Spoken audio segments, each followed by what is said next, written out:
See your driver's license, please. I don't have one. I'm just trying to pick up a coworker. I don't have one. This is my only way to get to work. Okay, but you're going... I realized that. The second I saw the speed limit sign, I realized I was going way too fast. I'm like shocked. Way too fast. I apologize. Yes. I'm supposed to be at work in 4 minutes and I'm running late. So your poor time management has now created all of this. Yes, I apologize. Okay. Do you have anything with you that says who you are? Yeah, I have an ID. Let's start that. So you have an ID card. So your driver's license is suspended. I haven't had one. I'm sorry, you what? I've never had one. You've never had a license?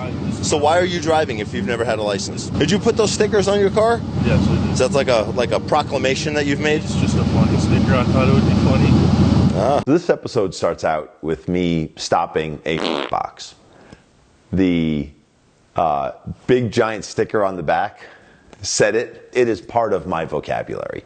And it was just funny that he was proclaiming to everyone else that he was driving a box because it was one. And he had all these other issues of never having a driver's license and registration insurance, all of the other things also. But just the fact that he would put that on a car, and it's part of my vernacular, we thought was great. See registration, current proof insurance. You don't have that. So you don't have registration, you don't have insurance, you don't have a driver's license, and you're driving a self-proclaimed... Okay. I couldn't even say it.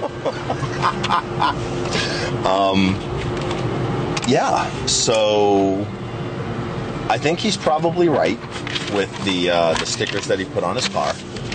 And I believe that car is going to become temporary property of the state because he's never been issued a driver's license. He just thinks that it's okay to drive around because he's a millennial. So I got to own this. I've done some research, been yelled at on the internet, and the driver of this video, the first car, he was probably actually a Gen Z, which is born after 96, and I called him a millennial, which is between 81 and 96. So I screwed that up. Earlier on in my life, I kind of just got used to saying that millennials were the generation that was substandard. They have been now replaced by Gen Z, who are absolutely substandard. And millennials are now of the age, they've become useful members of society, where Gen Z is still useless. Probably feels entitled, possibly to drive as if it is a right and not a privilege. So he's definitely not going to make it to work on time. No. Definitely not making it to work. It's like you just found every motor vehicle law that you could find and decided to not come in compliance with any of them. Like literally everything. The Arizona law says I shall tow this vehicle. And with your voracious non-compliance of Arizona motor vehicle law. Good word. This is just part of what happens here. Loud and slow, not so much slow. But you're free to go. So grab your water bottle, get walking over to your friend's house, get some water over there. And on the I pulled out from Johnson Ranch, and I'm a little bit late for my class, which means no reason for any speeding. I get that. I have had a suspended license already. I get that. You're so young to already have had a suspended license. How did that happen? Speeding tickets, and I know. So exactly what you did today? Yes. All right. Take care of some business here. How about... There's no crying in baseball. No, I know. And there's no crying in speeding. I'm not crying, it's just why? Why? Because apparently, like you've heard of a learning curve, right? That kind of goes like this. Your learning curve is like this. It means that you're not getting the point, that you shouldn't be speeding. You are 24 miles an hour above the speed limit. That's fast. You're a criminal amount of speed above the speed limit. I know I was doing that 24. I promise you I will. It's locked in on my radar. What I don't want to hear, as I do from everyone else in your generation, is excuses. I don't want to hear excuses. All I want to hear is, hey man, my right foot, it likes the pedal on the right. That's it. I get it. People speed. But what I don't want is a whole bunch of excuses because I didn't give it doesn't matter. I told you I was late to class and that gives me no right to speed. I know that, and it's my fault. And here we go. And this is me holding you responsible. Okay, sure, I'm still Don't worry about it, man. Don't worry about it. If people didn't speed, I wouldn't have anyone to talk to. I would drive around all day in my car by myself. Sometimes with Sam. Meet people, so I need people to speed, and I appreciate you doing that for me. Were you speeding? No, you weren't.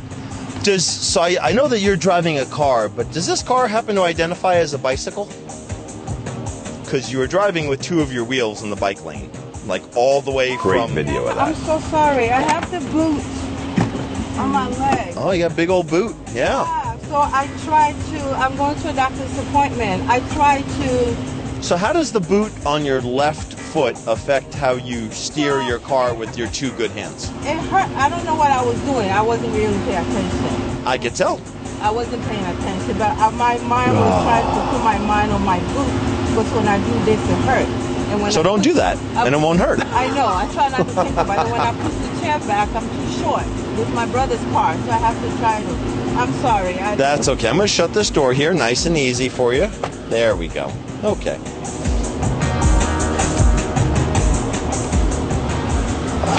All right, thank you. Ultimately, I gave this lady a warning. She had all the stuff. We had a great conversation. We kicked her loose. It was just all of her talking about her boot that made it noteworthy enough that Sam picked that to go in the video. But I'm probably in the, 80% of the stops that I make, I write tickets to because that's my job. But I also give a lot of warning. I mean, 20% of the stops that I make, if not even more, are still warnings. But it's not the message that the office wants to put out, is that I'm out there slinging warnings. And the other thing is, it's not a good message for enforcing the law when I'm out there giving warnings. So we don't put them all out on video that we give them, but I do give them in real life. The reason I stopped you is all those cars are moving there, and you just split traffic. Okay. And you can't do that here. You don't have registration? No. What's that on your bike? So the tag's been expired. They suspended my license plate when I was stationed in California. Take your helmet off so I can talk to you. Okay, so they suspended your license plate when you were in California. They've suspended your registration, means you can't drive.